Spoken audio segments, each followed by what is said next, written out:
lovelies. Thank you for stopping by and spending some time with me today. This is Emily. Thank you for doing all the things as well. Like, subscribe, share, hit the bell icon. I hope you and yours are doing well, and I hope you all enjoy this piece and have a good day. Today's piece is titled Claw, Scratch, Catch. Stalking through the deep reeds, intently watching movement from behind bushes and trees, primal instincts fill up every ounce, need to claw, need to pounce.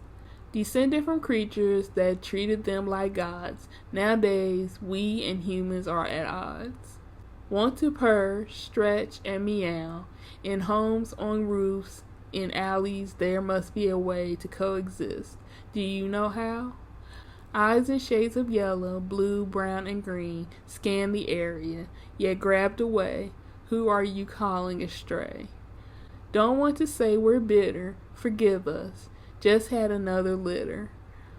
Want your loving, just a little bit, oh boy, found some catnip. Lazy afternoons, I would love to help foster.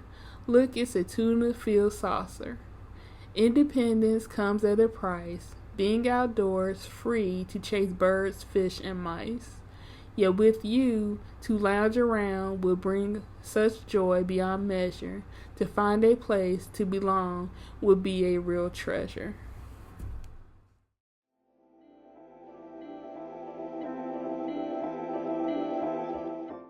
Hello, lovelies. It's Emily. I'm glad you're here again today to share a little time with me. I hope you enjoy this piece. Today's piece is titled Misunderstood. Man's supposed best is man's first betrayed. Used, abused, clings to life, man turns away. Unspoken hurt shown only through physical wounds. Tail still wags, help will come soon.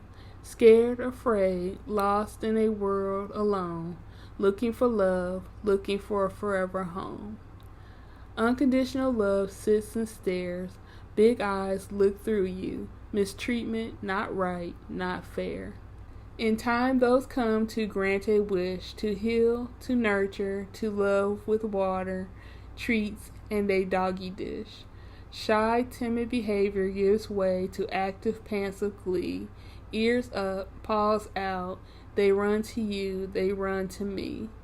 In all shapes and sizes they wait, in all makes and models they are here to take. Look for them all, posted like dates, can't wait to call. Go see them, take them out, bring them home. A yard, a bed, a chew toy, a fresh bone. They smile with a toothy grin, they play with our children, our men, our women.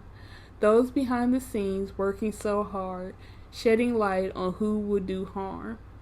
Helping others that help these animals in need. Doing so much, hear their cries, come to their pleas. Caring lives, rehabilitation, those once hurt. Cold, lost to our civilization, they need the work. Giving a second chance to ones thought not worth the time.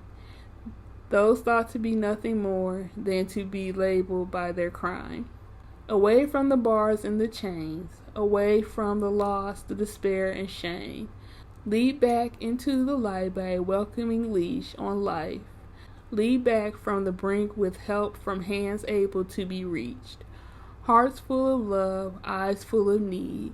Come to the rescue, hear the message please. Come show support to all that you can.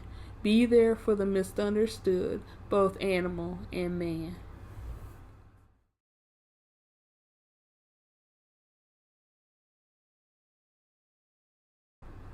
Hello lovelies, it's Emily here to share a different type of video with you today. So today's batch of poems is called the Sweet Treats poems. And the first one will be called Glazed. You go to the bakery, you see them all in a row.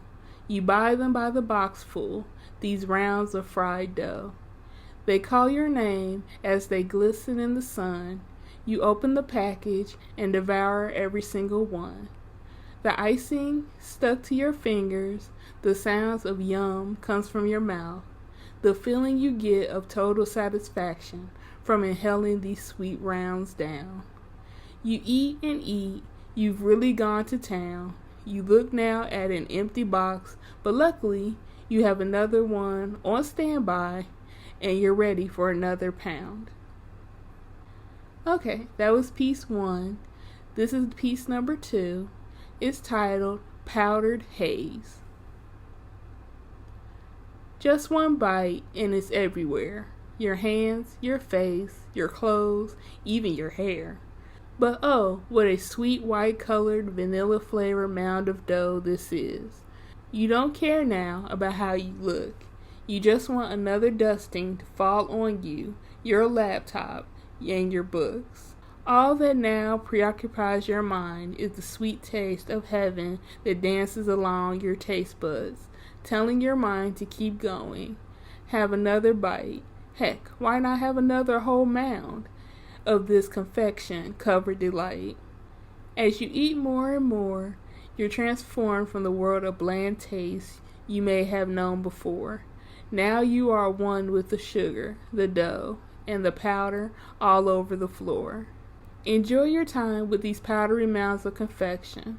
Let them take you to a world of perfection.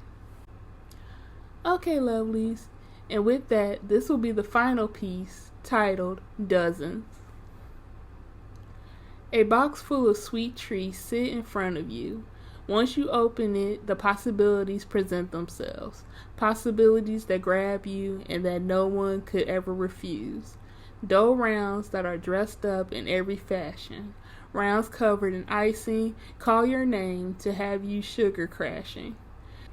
There are rounds covered that deal in confection. They have you blind with delight and keep your taste buds guessing. The rounds covered in chocolate that you grab in a rush. The gooey mass sticks to your fingers as you touch the soft, warm mush. Then there are the rounds covered in sprinkles, a multitude of dressing. As you reach for one, it will feel like a sweet dream blessing. For the ever-present and strong, there are the mounds that are twisted into odd shapes and seem strange and wrong, to the ones filled with jelly singing their jiggly song.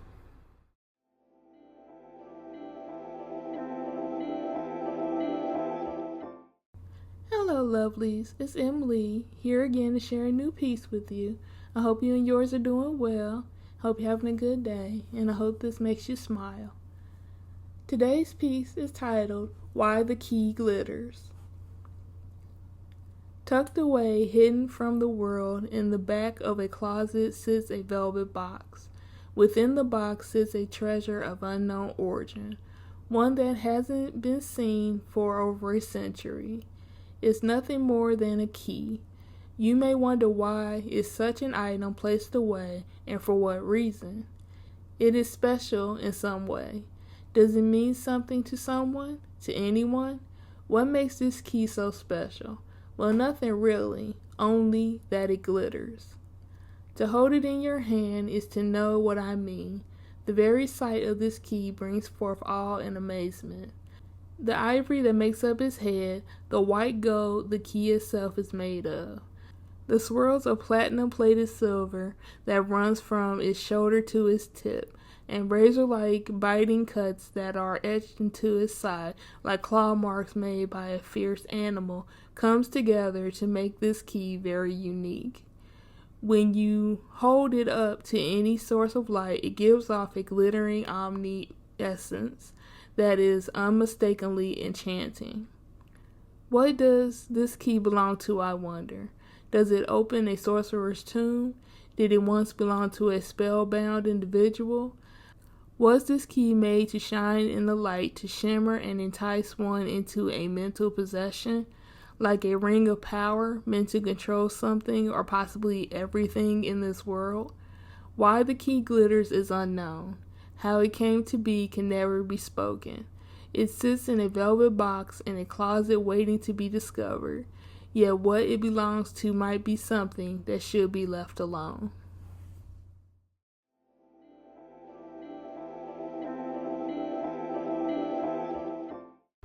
Hello lovelies, it's Emily, here today to share another piece with you all. I hope you and yours are having a wonderful day.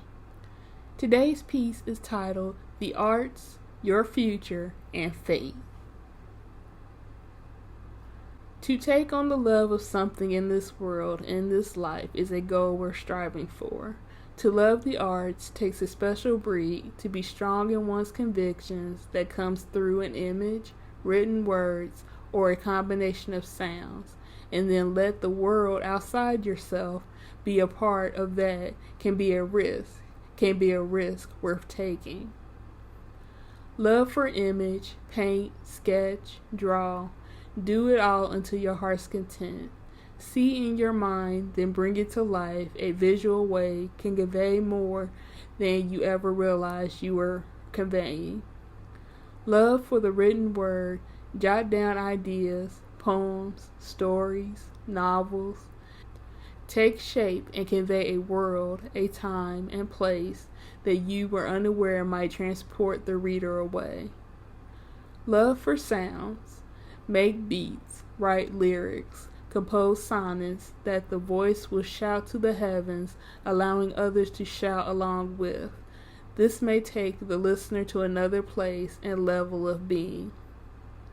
In time, your endeavors in the arts may lead to more, lead to being a name, to being known by, to being successful at the things that bring you the most pleasure, which you in turn use to bring others pleasure.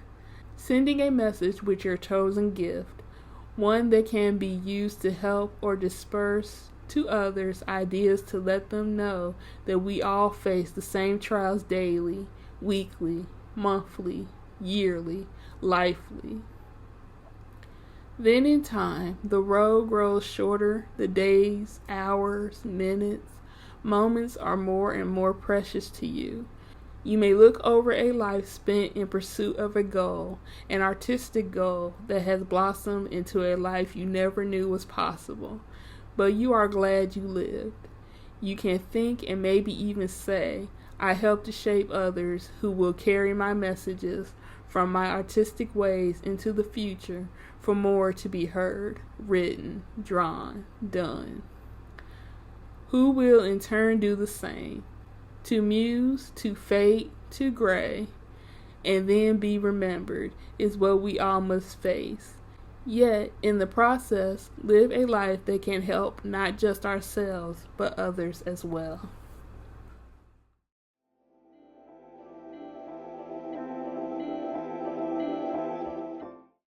Hello lovelies, it's Emily here to share a new piece with you all today. Before you leave, please do all the things, like, share, subscribe, hit the bell icon. I thank you all for all your continued support. If you missed any of my recent videos, please do feel free to go back and check them out.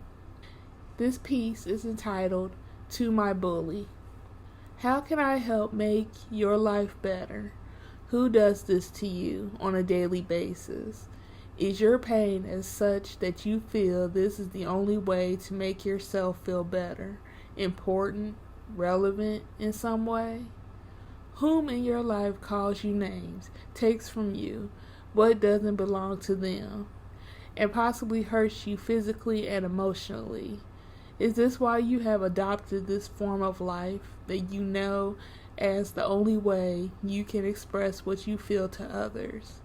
Is this how you cry for help, but your cries seem to go unanswered? When you go to sleep at night, do you actually feel good about the harm you've put others through that day? Do you plan your next point of attack in the mindset of get them before they get me? Can you just not bear the thought of letting others see your sensibilities, your weaknesses, your heart and soul that is filled with gentle feelings that have been hurt time and time again? Possibly by the very ones in your life who are supposed to be protecting you the most. Do these people do nothing but take advantage of you and make you feel like it's nothing more than a day-to-day marathon of pain and torment? Can I help you in some way? Can I open your eyes to the pain you are causing others out of the pain you feel yourself? Can I show you that not everyone wants to hurt you as you have already been hurt? Let me be a positive moment in your day, your week, month, year, so that you can at least know the feeling of being accepted and even loved for who you are really and not really want to become. Not be feared and dreaded as you may fear and dread those around you. I hold out my hand to you. I extend my heart's reach from one soul to another that may need it. You may think so, but you are not alone, and you are not as different from those you mistreat. For now, you may continue to slap my hand away and mock me for wanting to care, but in time, just know that someone whom you treated with unkindness is still willing to be the true person you are, and thus is willing to look past your pain and loneliness to be there for you, even though you feel justified in your actions of hurting others before they hurt you. Please take my hand. I offer it freely. Allow me the chance to help you be a better person. If not for others, then at least a better person to you and for yourself. Okay, that was piece 1, and now we're on to the second piece that's titled, To the Bullied. Don't be afraid to stand up for yourself. Don't sit back and think, oh, today wasn't so bad, tomorrow will be different. They will get tired of bothering me eventually and move on to the next person soon. You teach people how to treat you, so let your voice be heard by your tormentor. Let voices be heard by all tormentors that seek to make themselves feel better at the expense of others.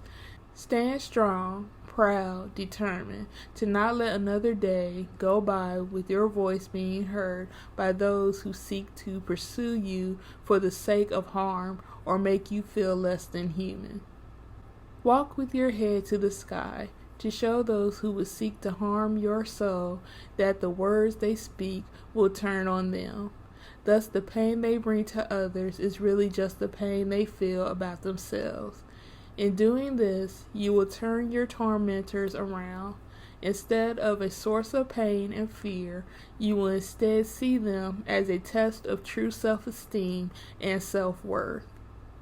You will display to all that no one will be able to use their words to hurt and contempt to break you down or to make you question how special you are to this world and others in it. Remember that outside of this, you may have others in your life who care about you.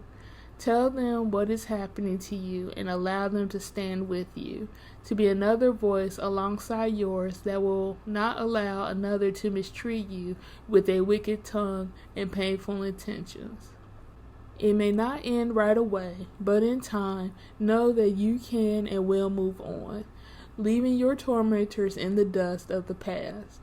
And even if life continues to throw you all the bothersome things it can muster, just know that with each new trial, there will come from it strength, wisdom, and knowledge that you will and can use to survive any and all rough times in your life. Okay, lovelies, that was piece 2, and here's the final piece titled, To the Watcher. You see it happening to a friend, an acquaintance, to a passerby. You see what is taking place, but you stop, hesitate, are unsure whether or not to say or do anything. You wonder whether what you say or do will even help, or will it just lead you into a situation that you really don't want to be a part of. You see the harm, the hurt, the faces all around you. Some, like you, watch unsure of what to do. Others laugh and point and join in on the mistreatment of another human being, while still others look for new or their own targets to begin terrorizing. Yet you stay silent, keep to yourself, and wait for another to do what you know you should be doing. Have courage, stand up for, stand in front of, stand against those who would gain pleasure from harming others, and are hurt by the infliction of pain and anguish that is being visited upon them. Say enough to those who treat kindness as a weakness and turn one's weak moment into their strength. Instead, be the example of what strength can truly be and help those who find it hard to help themselves. Show those that need to feel better about themselves by hurting others that it's okay to be seen as a flawed individual who is not so different from the ones whom they hurt. Be the tool that lets both sides see each other as people and not as one full of fear and the other as the one to be feared. We all need to realize that this method of expression is not the way for anyone to have their feelings and innermost thoughts be known. We all need to understand that while there are times of people just messing around at different stages of life, for others it's not seen that way at all. There comes a time when we have to grow up and realize that our actions, no matter how minor, can have long-lasting effects. Thus, the expression of emotions needs to be taught to us all in a healthy manner. So, to the watcher, be the one that doesn't sit and wait for another to step in and stop something wrong while it happens in front of you. Be instead the person who stands up and with each step you take, tries to help both sides that may not be able to help themselves. Show them there is a better way that can lead to a better day.